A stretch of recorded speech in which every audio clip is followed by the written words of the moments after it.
Hi everyone, my name is Eran. I'm really happy to be here and honored to be the last keynote speaker of this amazing event. And I want to take the opportunity to thank Sergey and the rest of the gang for organizing such an amazing event.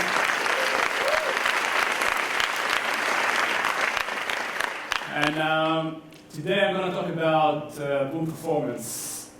Before I begin, a little bit about myself. So I've been coding since ever I remember myself, since the age of 8 or 9. Currently I'm co-founder and CDO at The Pulse, and before that I co-founded and was R&D manager at Como, also known as Conduit Mobile. And this is my email, and the guy at the conference told me not to say that we're hiring, so I'm not going to say that. But this is my email, the part of the slide. So at this point, you're probably wondering what is boom performance. So when we talk about web performance, we got fast, we got super fast, we got super duper fast, and we got boom. Should be a sound effect to that, so let's try it again. The soundman at the back. Okay. Yeah.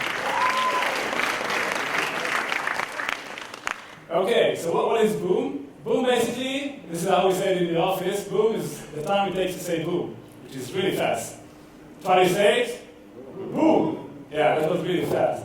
And if I want to put it into numbers, so we are developers here. So when you wait for something to happen on the web, and you wait for 10 seconds, you get this odd feeling that something is not working. Yeah, you wait and you wait. Okay, maybe it's not working? Okay, it works. So 10 seconds to the users, it feels like it doesn't work. And if the user presses something on your website and you wait for more than 1 second, what happens is that he has a mental context switch. He starts to think about his family, his wife, other things he needs to do. And if you wait something between 300 and 1 second, you think that something is working, the machine is working, that's fine. If it's waiting up to 300 milliseconds, that's a small delay. It can deal with it, but it still feels like a delay. But if something happens between 0 and 100 milliseconds, it feels instant, which we call the boom effect. And I want to focus on that in my presentation. Why is boom important? Well, why am I talking about this subject? First of all, speed affects your product. And you guys should probably know this already.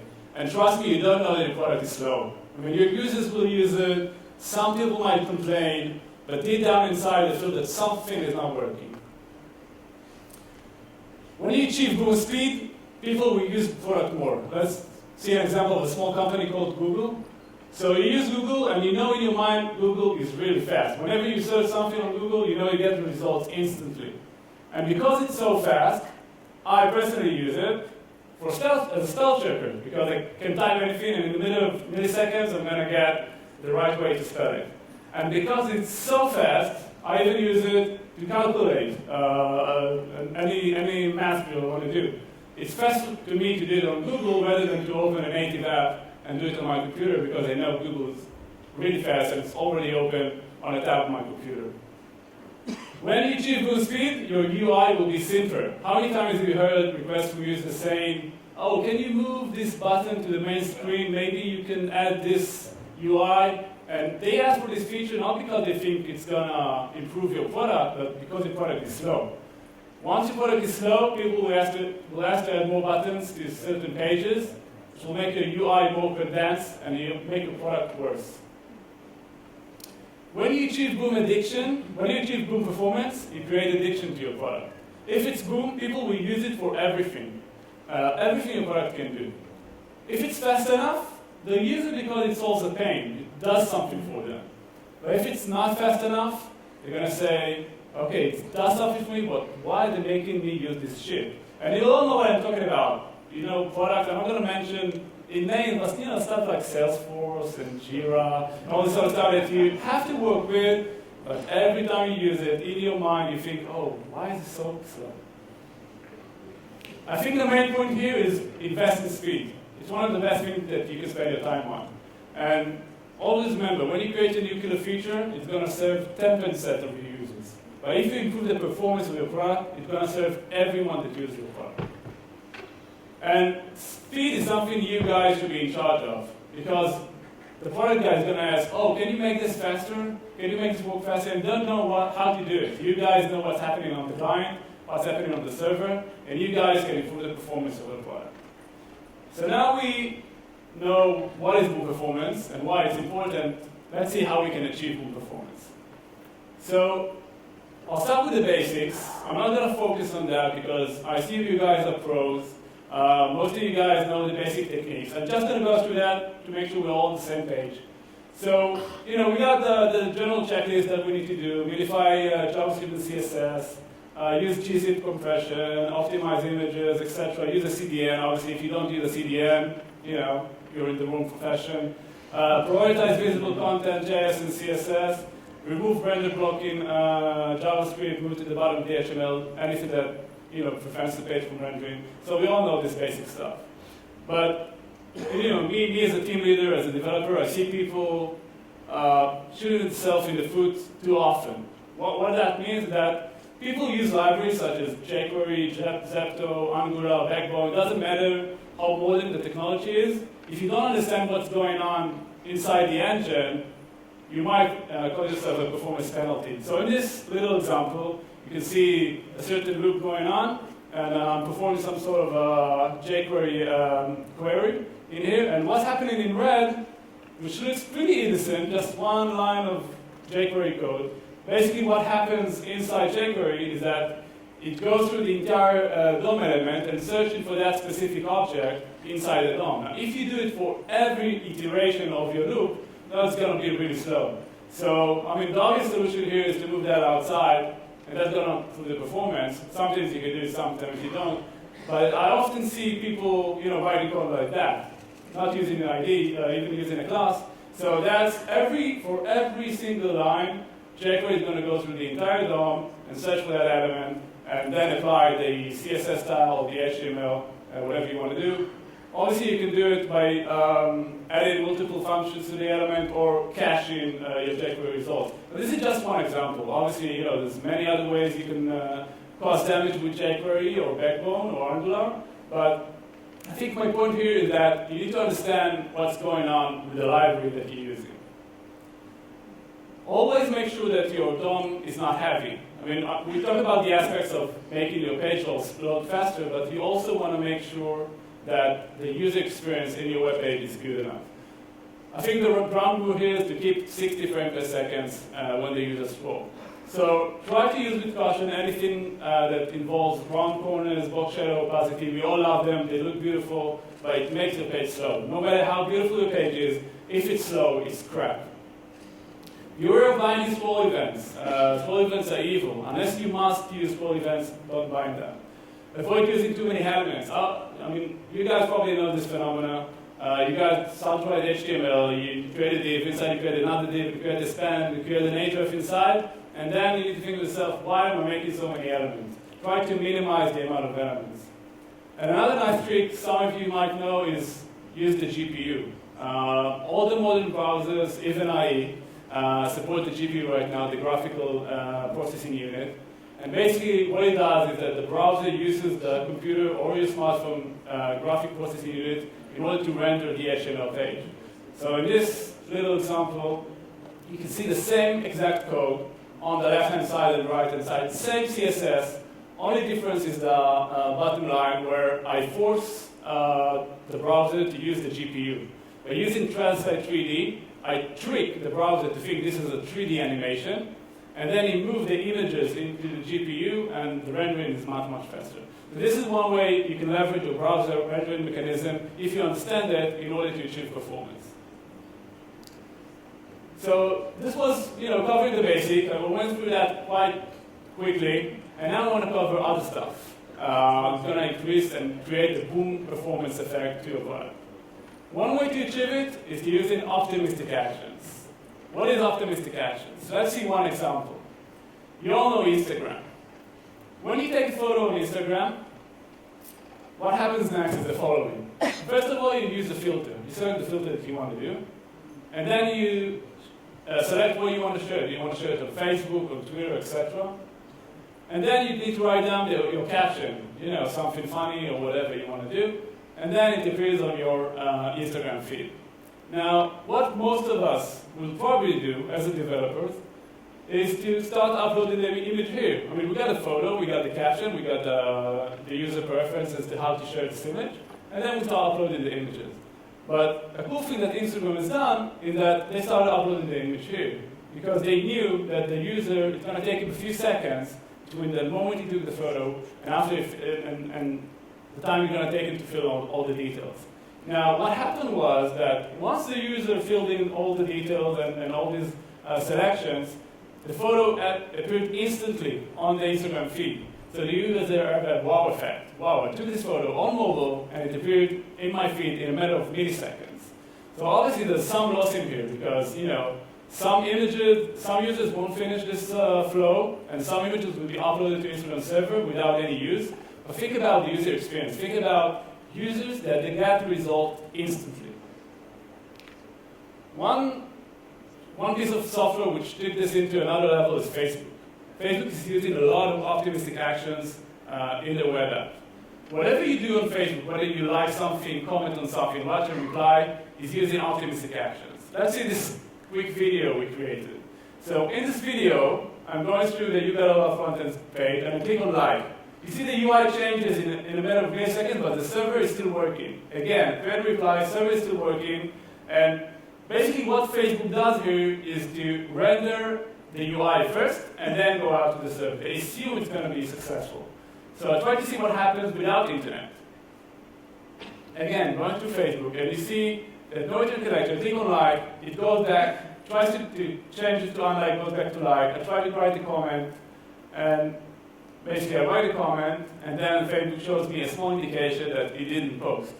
So this was mind-blowing for me, because me as a developer, I used to do, create a network request, do an edit. How many people, wrote this line of code, whether it's jQuery or Backbone or Angular? I mean, we all used to write this piece of code. We go to the server, wait for success, wait for error. Usually on error, we pop up a small alert window saying something went wrong. And basically what happened in here is that we take the success part and move it up there. We assume that the server request will be successful, and instead of waiting for the server to return the success, we first render the new UI. And this gives an amazing experience to the user. It does something, and in a matter of milliseconds, the UI changes. What happens behind the scenes? He doesn't care about it. All he cares about is that his user interface changes instantly.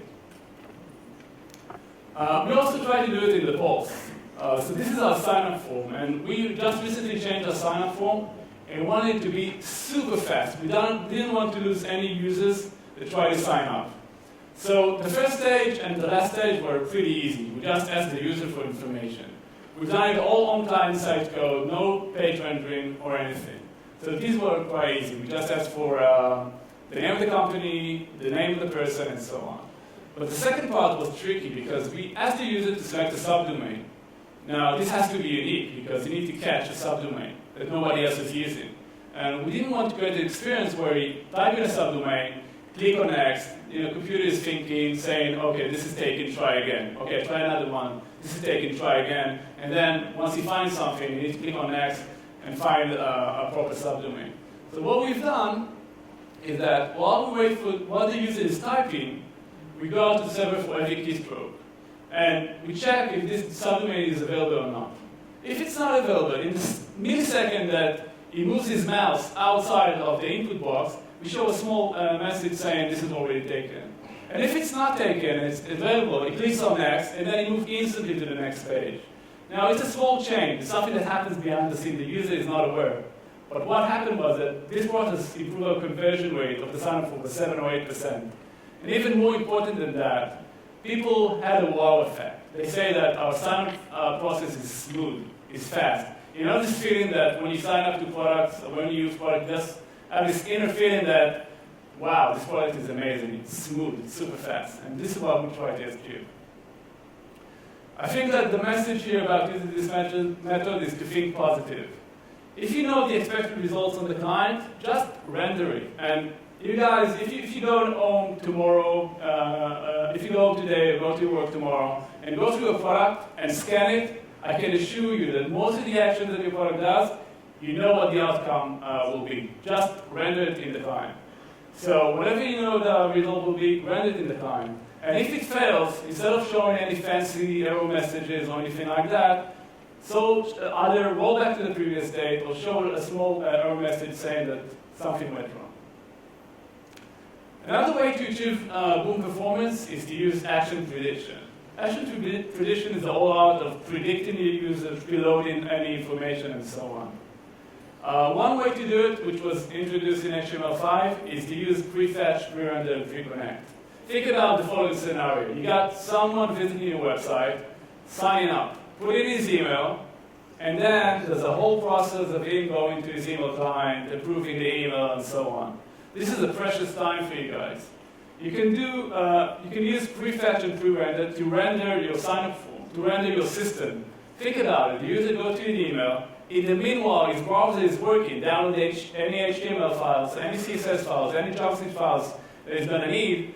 Once he clicks on the email, boom, the screen shows instantly. Everything is cached. It doesn't have to load anything. And you get an amazing feeling as a user.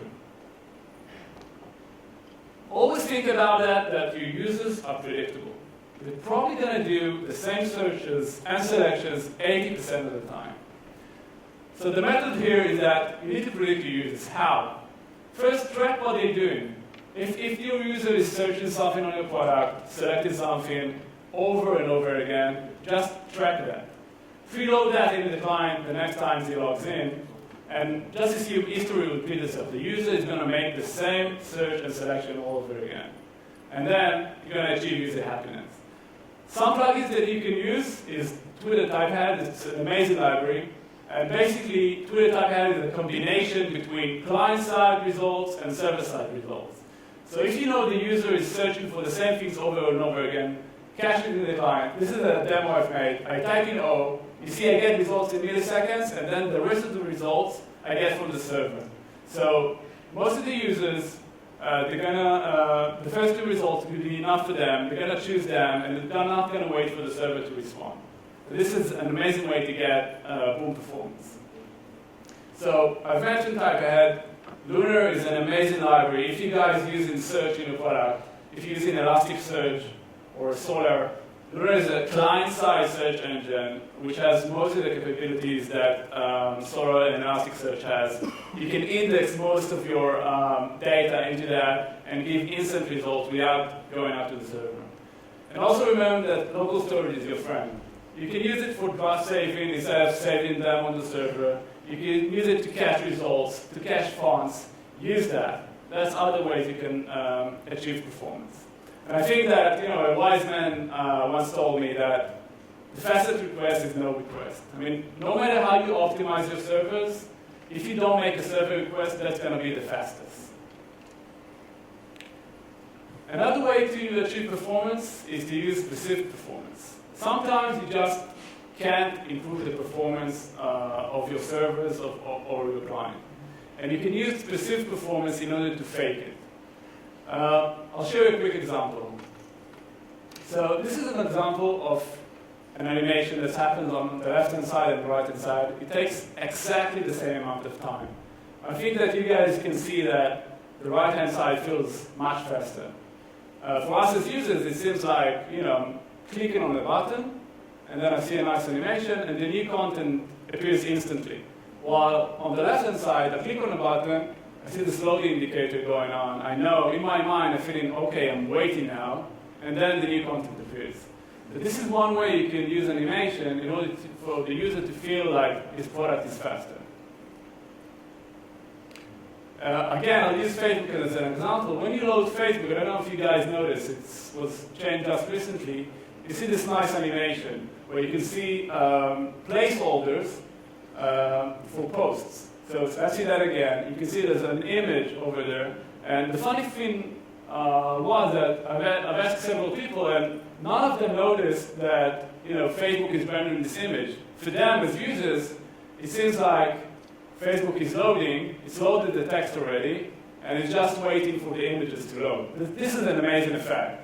It feels like the website is loaded in a matter of milliseconds, and then you're just waiting for some graphics to appear. And Rotem, which is our designer, she's done a cool experiment for me. And basically, we try to see how Facebook will feel like if they use a load indicator instead of using this technique. So again, left-hand side and right-hand side, it's the same amount of time, only that instead of preloading those articles, we show a load indicator on the screen. And you must agree that the right-hand side feels much, much slower. See that again? Yeah. Okay. One cool thing that came out of my presentation is that, I've been working on it in the last several weeks, and basically, internally, we started to think about what we can do, what we can take from this presentation and implement that in our product as well. So Tara, one of our developers, he saw my slides, and basically, he then went and tried to optimize our product. So this was up until a few days ago. You can see that this is how our product looks like. It's a board. And when you click on a board, we used to have a loading indicator on the left-hand side. And then we changed it. Just a few days ago, they will show the items, which we call pulses, and show placeholders, and then just render them once we get the server response. And the results were amazing. We got our customers sending us emails saying, wow, you really improved the performance, although we didn't do anything. All we've done is render a few lines of HTML, but it just feels great, Think about it. The user clicks on the board. You already see what he knows. He doesn't see a load indicator. You see pulses. You see the colors. You see the name of the groups. This group is very feeling for the user. So this other method to achieve perceived performance, you can use what I've mentioned is gradual UI loading. You can use all sorts of progress bars, but do me a favor. Don't use progress bars that start fast and then become slow. Use progress that start slow and then becomes really fast. And use all kinds of effects on buttons. Use over effects, active effects. Lada.js is a great library to give indication of something that's going on in the server. And use animations, but use them carefully, because us as, we all love CSS. We know some stuff is really easy to do with CSS, like active effects and other effects on buttons. Some of us are overusing it. Adding too many animation, making animations too slow. That's a good way to shoot yourself in the foot as well. Use short but sweet animations for your user interface. One case study I want to share with you guys is something that happened to us, a real-life event in the Pulse. So, as I've mentioned, when we created our product initially, this is how we imagine it will look like. You develop something, and then you have some kind of a use case in your mind, how it's going to work. So this is how we imagine it. It's going to have several pulses, which are the lines you can see. It's going to have 4 or 5 columns, and users going to use it and enjoy, etc., etc. And then after we launched this product, like a few weeks later, we got complaints from users saying, wow, your product is really slow. It's not working fast enough. I can't use it because it's slow. And we tested it again. It's working fine. What's going on? So we asked our users to send us any videos or screenshots of what happened to them, and we got stuff like that. Wow. So people, I won't say abuse, but use the product in ways we didn't imagine. They created hundreds of pulses. They created 15 columns. And when we tried to recreate it on our product, and we saw that, if you create so many columns, if you create so many items, that's going to be slow. So we sat down and we thought what we can do in order to improve that. So we tried several stuff. One thing we've done is to load the HTML first and then go out to the server and get the result, what you just saw. And it improved the performance a bit, but again, you still had to wait for the server. And then once you rendered the boards, it was slow to scroll. Another thing we've done is to do client page pagination. So instead of rendering the whole board, we rendered the first 20 pulses. As the user scrolled, we rendered another 20 pulses, and so on and so on. But once the user scrolled down enough, the board was really heavy and it started to be slow again. Another thing we tried is to use the GPU. Use translate Z in order to move the board to the GPU. It was a bad decision because the board was really heavy with HTML. And we got people saying, wow, my browser crashed, you crashed my Firefox, and so on. So we said, okay, not a good idea. Some computers doesn't handle this well. I think one of the things that made the most difference is that we reduced the amount of HTML elements. We went through, as you can see on our board, we got a lot of repeatable elements, a lot of elements we render over and over again. And we tried to reduce the number of HTML elements to the minimum we can do. And this improved the performance, but still, I mean, we had some fancy stuff going on inside our product. It still wasn't enough.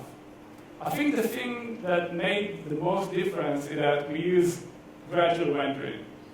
Basically, what we've done is that we thought, what's the minimum, like really the minimum we need in order to render the board?